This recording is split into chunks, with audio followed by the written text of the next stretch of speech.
আমি তো পারুলকে শুধু জন্মই দিয়েছি, ওকে এত সুন্দর করে মানুষ করেছো তো তুমি। এই তোমার আইডি দেখাও। স্যার এই নিয়ে 7 বার আইডি চেক করলেন, আর কত? না না না, ওই ফুড কাউন্টার থেকে আগের বার যত বিপদ ঘটেছিল ওয়েটার সে এসেছিল ওই প্রকাশ। আরে দাদা এসব করে কোনো লাভ নেই, এসবের জন্য স্পেশালাইজড লোক লাগে। তুই কি বারবার আইডি চেক করছিস, কোনো লাভ হবে এতে? না না না, তাও যতটা সাবধানে থাকা যায়। টগর আগের বার এখান থেকে অসুস্থ হয়েছিল। শোনো, এবার কিন্তু মেনু থেকে ফিশ বল আর মকটেল বাদ, শুধু মেনুতে হবে ভার্জিন মোহিতো, ফিশ ফিঙ্গার এবং চিকেন ললিপপ। তুই কি বলতে চাচ্ছিস দাদা? এই ফিশ বল আর ওই মকটেল এই দুটো ছাড়া অন্য কোনো খাবার করলে তাদের কিছু মেশাতে পারবে না? তোর কি বুদ্ধি দিন দিন হাস পাচ্ছে?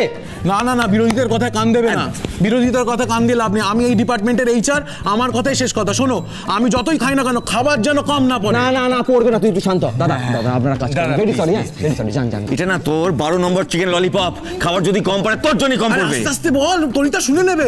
শুনতে পেয়ে গেছে তরিতা। ওরে বাবা রে, এই ময়না, ময়না!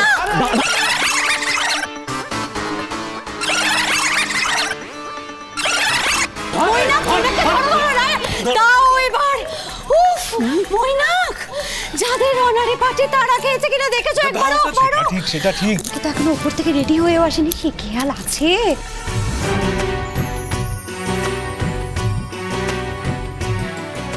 এসো এসো এসো, তপতি, বাসুদেব, এসো এসো। দেখেছো? সেন্টার অফ অ্যাট্রাকশন, সেন্টারে থাকো। তোমায় কিন্তু আজ বেশ সুন্দর লাগছে। তোমাকেও কি হ্যান্ডু লাগছে মল্লা? যতবার দেখি ততবারই প্রেমে পড়ে যাই।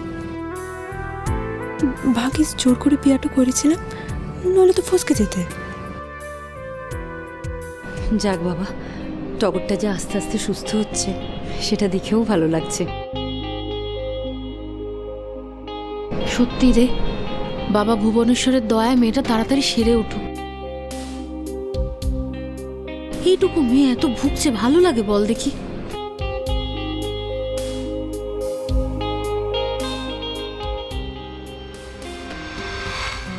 বিয়ান, আপনার সাথে কিছু কথা ছিল। হ্যাঁ বলুন না। মানে খোলাখুলি একটা কথা বলি। দেখুন, এতদিন এ বাড়িতে আমার মেয়ের বাপের বাড়ির জোর ছিল না। আসলে আমাকে তো চিনতো না। বাসুদেববাবু হাজারো কাকাবাবুকে মান্যই করতেন, কিন্তু সমানে সমানে না হলে সেই জোরটা তো আসে না। তবু আমার মেয়ে এই বাড়িতে দাপটে ঘুরে বেরিয়েছে। সম্পূর্ণ তার শাশুড়ির প্রশ্রয় ভালোবাসা ছাড়া এটা সম্ভব নয়। তাই আপনাকে অনেক অনেক ধন্যবাদ।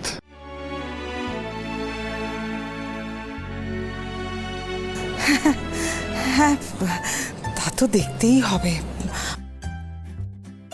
আমার একমাত্র ছেলের বউ, তাকে একটু দেখাশোনা করে যত্ন আত্মি করে রাখতে তো হবেই। বলুন, এমনি ওর কোনো অসুবিধা হয়নি। আমি ওকে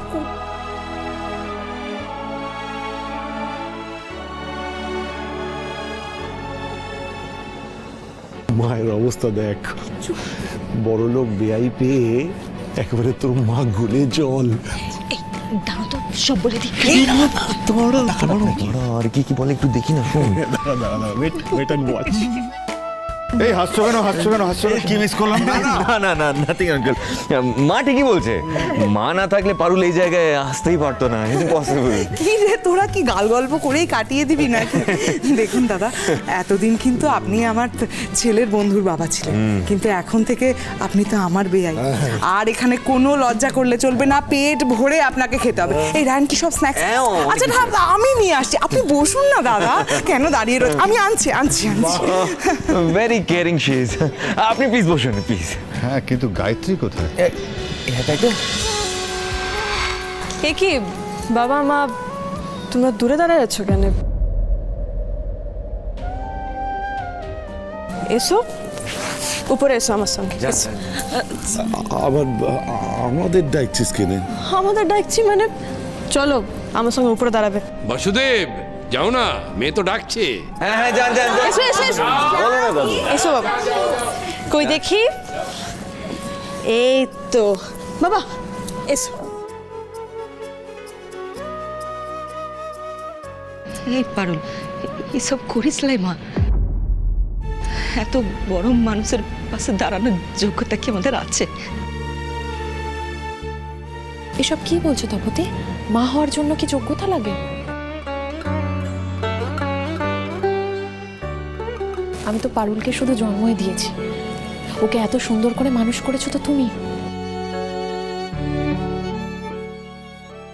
আমি আর সৌমিত্র তোমাদের দুজনের কাছে সারা জীবনের মতো ঋণী থাকবো। না না ডাক্তার দিদি, এরকম কথা বলবেন না ডাক্তার দিদি। ঋণ তো আমাদের আপনাদের কাছে।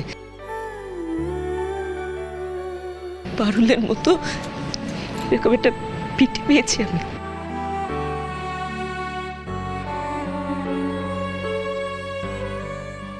আমার টগর পলাশ আছে, কিন্তু পারুল তো আমার বড় পিঠি।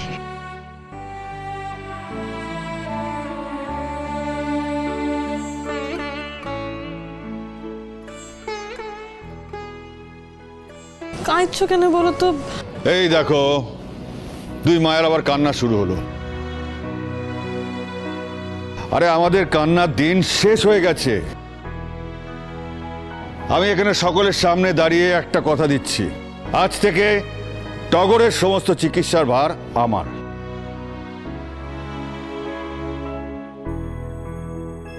গায়ত্রী তো আছে, এছাড়াও যত বড় বড় ডাক্তার লাগবে আমি তা দেব।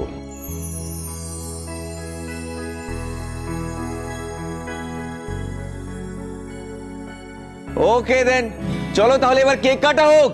হ্যাঁ, নাইস।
তোমার সংসারে তোমাকে সুস্বাগতম জানাই মা। Aunty, welcome home.